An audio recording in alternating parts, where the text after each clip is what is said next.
todos los simpatizantes y suscriptores del canal.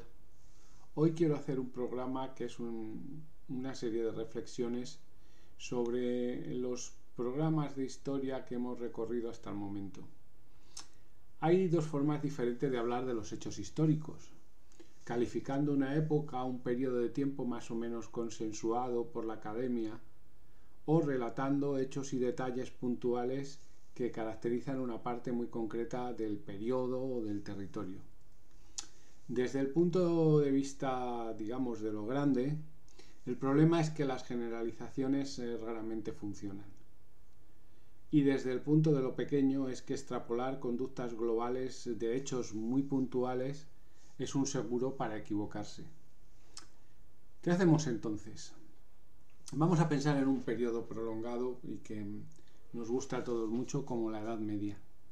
Estamos hablando de 1000 años aproximadamente. El sentido común nos dice que en ese lapso de tiempo sucede cualquier acontecimiento que podamos imaginar, en la medida del tiempo en que está inscrito. Es difícil encontrar uniformidad para un periodo tan grande, y los hechos destacados, feudalismo, desarrollo religioso y demás, no van a acontecer al mismo tiempo en todos los territorios. Me refiero a hechos literarios, artísticos, políticos, filosóficos, teológicos, relacionados con la religión y sociales. Si comenzamos un discurso con la Edad Media tomamos una garantía para cometer un error de proporciones considerables. Estos periodos nos van a demandar un conocimiento de la línea del tiempo en general, batallas, sucesiones, etc. Y a la vez un conocimiento del desarrollo particular de los hechos específicos y más relevantes con que hemos caracterizado al periodo en cada territorio. Si queremos saber, por ejemplo, qué fue el feudalismo y si existió de forma relevante realmente, nos vemos obligados a realizar un repaso muy exhaustivo por toda Europa y a consultar multitud de monografías especializadas. Encontramos con frecuencia que la microhistoria, y esto es su gran valor, desmiente y matiza de forma considerable las nociones generales de la historia. Este es el gran valor de los hechos localizados. Relativizan la historia general. En este ejemplo, la Edad Media, podemos acudir a multitud de fuentes. Todo se complica cuando nos remontamos a las fases más tempranas de la historia. Allí las fuentes y el estudio, pues en muchos casos tienen mucho de posibilista, y el historiador tiene que armarse de lo que un fiscal llamaría pruebas circunstanciales. En nuestro caso vamos a comenzar con una segunda reflexión, y para ello quiero evocar la famosa estela de los buitres que el rey Annatum de Lagash erige para conmemorar su victoria sobre la ciudad de Umma. Annatum de Umma para conmemorar su victoria sobre la ciudad de Lagash. Es el primer ejemplo de propaganda y de demostración de la brutalidad como una forma de hacer política. En nuestros días vemos vídeos donde aparece una mira sobre un edificio y un vehículo no tripulado deja caer con precisión quirúrgica una bomba. Más o menos el mensaje es, somos cirujanos, no soldados, extirpamos el mal de forma aséptica. Cuando uno escarba un poco, la realidad de los ataques de drones, por ejemplo en Afganistán, es que han ocasionado daños colaterales inmensos. Pero la propaganda, sobre todo si es la nuestra, pues funciona. Asiria hizo una ciencia del terror. Les cabe el dudoso honor de ser los precursores de dos atrocidades: la deportación masiva de castas dirigentes, funcionarios y de profesionales capacitados con el fin de desintegrar la identidad nacional, Y también el segundo honor que les cabe es de usar la tortura y el terror como medida profiláctica ante cualquier enemigo. Siglos después, Pol Pot y los Jemeres Rojos harían lo mismo. Alejandro antes arrasaría a Tiro, Tamerlán haría pirámides de cráneos y los sirios, los rohingyas y otras etnias tienen que abandonar sus países y migrar como consecuencia de todo esto. Un golpe de Estado derriba un gobierno legítimo en el siglo XX. Esto nos suena mucho, ¿no? Sargón de Akkad hace lo mismo en el 21 a.C. con su protector, con Urzubaba. Lo mismo hará también el gran rey Darío, y lo mismo harán An Lushan y Xi para derrocar a la dinastía Tang, pues dando paso a la efímera dinastía Yang. En Japón, Oda Nobunaga se deshace de su hermano y de su primo para hacerse con el liderato de su clan, y así podemos repetir estos hechos hasta la saciedad. En definitiva, nada nuevo bajo el sol. Durante unos meses hemos estudiado las civilizaciones e imperios de Mesopotamia y el imperio egipcio. Podemos decir con seguridad que no nos vamos a encontrar en lo esencial en la historia posterior nada novedoso.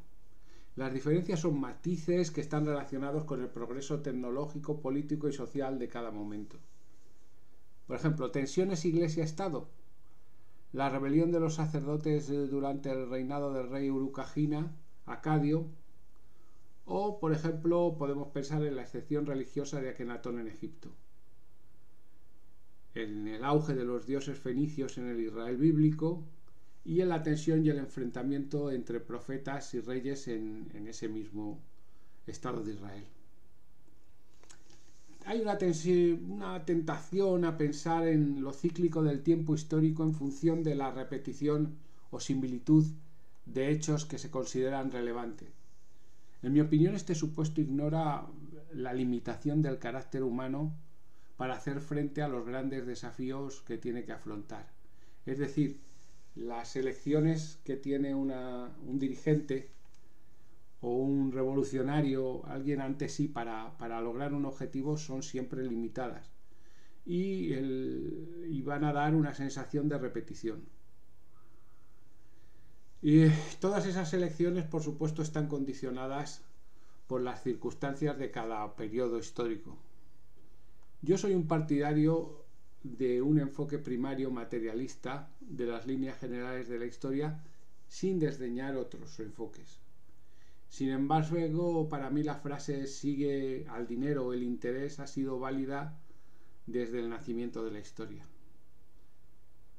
Igual que la frase de busca un chivo expiatorio, un agravio general y una excusa que apele al sentimiento de la gente.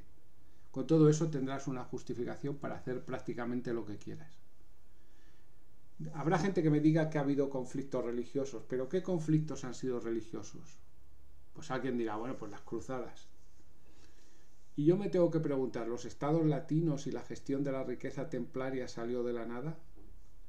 Otros me dirán, bueno, pues las guerras contra el turco. Y yo vuelvo a preguntarme, ¿el dominio del Mediterráneo comercial no tuvo nada que ver?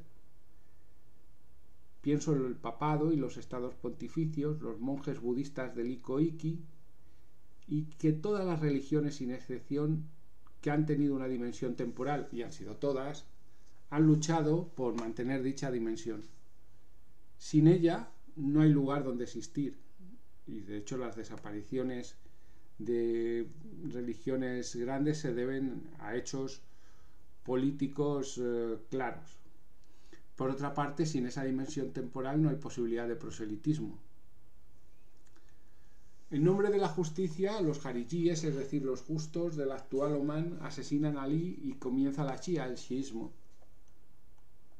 Y en fin, pienso ahora también en la figura de Felipe el Hermoso, rey de Francia, que se deshace de judíos y templarios, que son sus principales acreedores económicos, y promueve los altares a San Luis.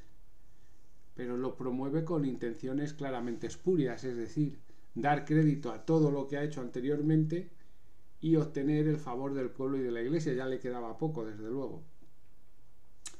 Si volvemos a poner el microscopio en la historia, vemos en el portaobjetos a Eneduana, la primera autora literaria, y su exaltación de Inanna, y vamos a descubrir a un primer autor que es una mujer, poetisa, política, tuvo su faceta, defendiendo los intereses de Sargón de Akkad, y una luchadora.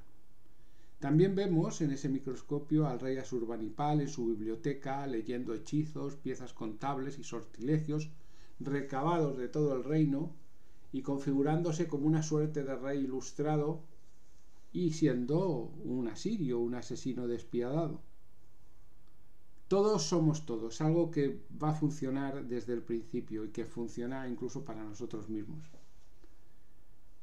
Desde luego no hay que pecar de historicismo, pero hay momentos en que la crítica se vuelve legítima. ¿Cuándo? Si en las fuentes encontramos, fuentes temporales en el tiempo, encontramos similitudes, entonces se salva la distancia temporal. Asirios y babilonios fueron criticados por egipcios, israelitas, hititas, la gente de Mitanni y cananeos. Su brutalidad entonces traspasa las barreras temporales y puede ser sometida a un juicio ponderado, desde luego ponderado. Añado, y quiero terminar con ello, que la máxima de hay que conocer la historia para no volver a repetirla es sin duda una de las más ignoradas de forma plenamente consciente de las que tenemos a lo largo de la propia historia.